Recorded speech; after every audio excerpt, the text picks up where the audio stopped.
قبل ما ابدأ الفيديو ما تنسوش تعملوا لايك للفيديو واشتراك في القناة وتفعلوا زر الجرس عشان يوصلكوا كل جديد. عند خالد كان قاعد مع محمود وهما فرحانين ان خطتهم نجحت وانهم اخيرا اتخلصوا من محمد. اخيرا هنرتاح منه لان طول ما هو جنبها ما كناش هنقدر نعمل حاجة. احنا كان لازم نعمل كده، بس انا خايف يطلع منها. هيطلع منها ازاي بس؟ دي جريمة قتل يا بابا، يعني مش لعب. سيبك من الموضوع ده، انا كنت عاوزك في موضوع مهم. اتفضل يا بابا. كنت عاوزك تروح لأسماء وتجيبها تعيش معانا هنا. ازاي يعني؟ وليه اصلا؟ انا هفهمك يا غبي. لازم تبقى قدام عينينا علشان نعرف هي بتخطط لايه. طب افرض ان انا رحت، هي هترضى تيجي معايا؟ دورك انك تقنعها. ماشي، هحاول. يلا روح شوف اللي وراه. مع السلامة. وبدأ محمد يحكي لها على اللي هتعمله. لازم تعملي كده. لا طبعا، من سابع المستحيلات ان اقبل بكده. اسمعي الكلام. لو كنت عايزة تساعدي محمد يطلع من هنا وياخد براءة من القضية دي، يا سليم انت ما تعرفش الانسان ده اذاني قد ايه. مستحيل اقدر اعيش معاه في بيت واحد، مستحيل. اسماء لو عايزة تساعديني مفيش غير الحل ده، وفي حاجة كمان عايزك تعمليها. ماشي يا محمد قول، بس انا واثقة ان انا مش هوافق على اللي انت هتقوله ده. عاوزك تمثلي انك بتكرهيني علشان ما يعرفش اننا اكتشفنا الحقيقة. لازم تبيني انك معجبة بخالي. اسماء قامت بسرعة وهي متعصبة من كلام محمد. ازاي يقول لها كده وهو اكتر واحد عارف ان هي بتكره خالي وما تقدرش تبص في وشه دقيقتين على بعض. لا يا محمد، ده كده اكيد اتجنن. ازاي يعني عايزني امثل اني بحب؟ مستحيل اعمل كده. يا بنتي مش عايزة تساعديني؟ انت عارف ان انا نفسي اعمل اي حاجة تخرجك من هنا. اقعدي يا اسماء وافهمي من محمد سبب كلامه. يعني هيكون ايه السبب مثلا؟ انا هقول.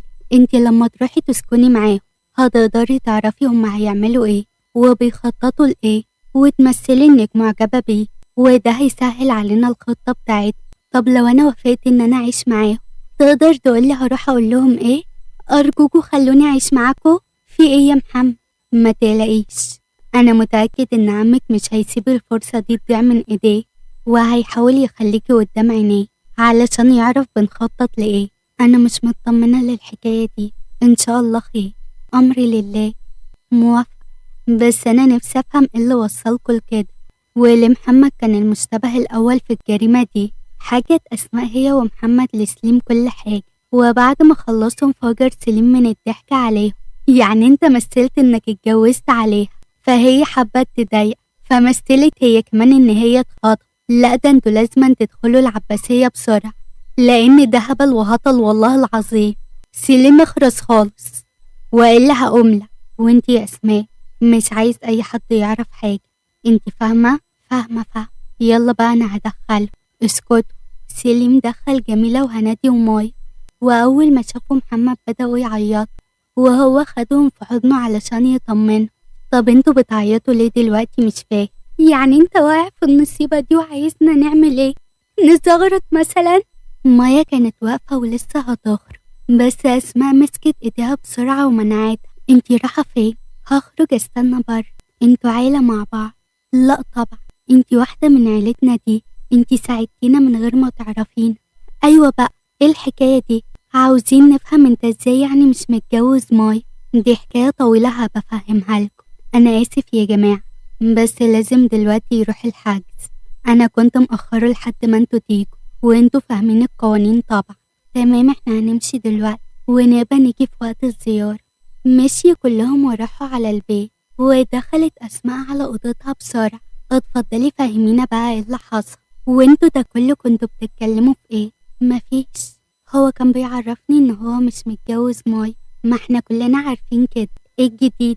احنا عارفينك كويس. في حاجة انتي مخبياها. بصوا، انا هحكي لكم وانتوا ما تعرفوش انكم عارفين. تمام. حكت لهم اسماء كل حاجة، والاتفاق اللي بينها هي ومحمد، وهم مصدومين. ازاي يعني تعيشي معاه؟ هو محمد اتجنن خلاص؟ خالد مش سهل، ده عامل زي الحرباية. ما تقلقوش. انا قطع صوتها رن جرس الباب وراحت علشان تفتح، واول ما فتحت اتصدم من خالد اللي كان واقف مبتسم بخبز. انت ايه اللي جابك هنا؟ ايه يا بنت عم؟ هي دي تفضل اللي بتقوليها لضيوفك؟ خالد، امشي من هنا حالا. خالد وهو بيدخل: شكرا على الاستقبال العظيم ده. انت عايز ايه مننا؟ ايه اللي جابك هنا؟ مفيش، جاي اطمن على بنت عم اللي من لحمي ودم. حرام والله، دلوقتي بقيت من لحمك ودمك، وقبل كده كنت من الشارع. انت بعد اللي انت عملته ده متوقع اقولك ايه؟ اخدك بالحضن مثلا؟ يا ريت. احترم نفسك، انت قاعد في بيت، يبقى تقعد باحترام، لا اما تطلع بره بقى كده يا بنت عمي. ده اللي عندي، واتفضل قول ايه اللي جايب، وبلاش الكدب واللف والدوران. انا وانت عارفين ان انت مش جاي تطمن عليا، فهماني انت دايما يا سوسو. انا اسمي اسماء، وانت يلا عايز ايه؟ انا جاي اخدكم تعيشوا معانا. النبي ايه؟ وانت متوقع مني اقولك ايه دلوقتي؟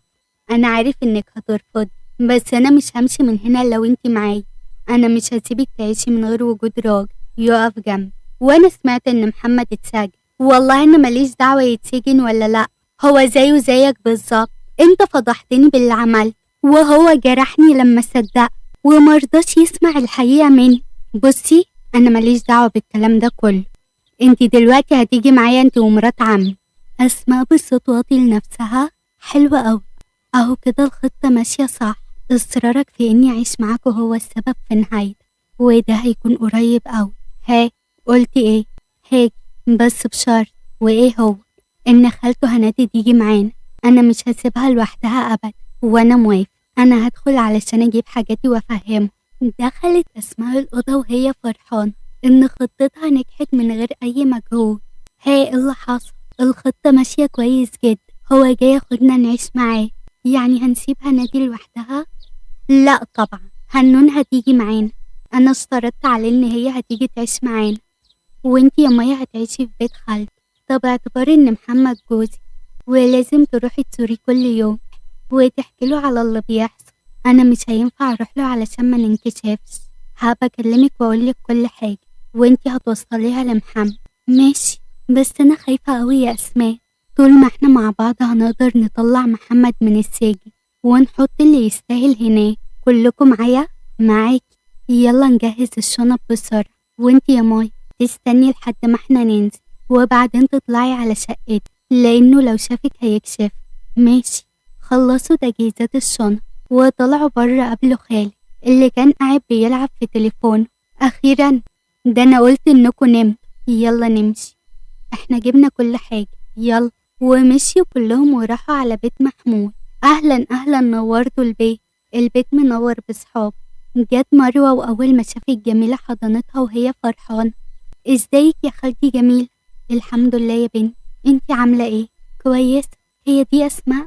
هي. بسم الله ما شاء الله، انتي زي القمر. فاكراني؟ اكيد، انتي مروة بنت عمتي صح؟ قطعهم صوت محمود: مش حابب اقطع عليكم اللحظات دي، بس يلا خديهم يا مروة اوضتها. حاضر. خدتهم مروة كل واحدة على اوضتها، ووصلت اسماء اوضتها، واول ما دخلت شدتها اسماء من ايديها. مروة، انا عايزة اقولك على حاجة مهمة جدا.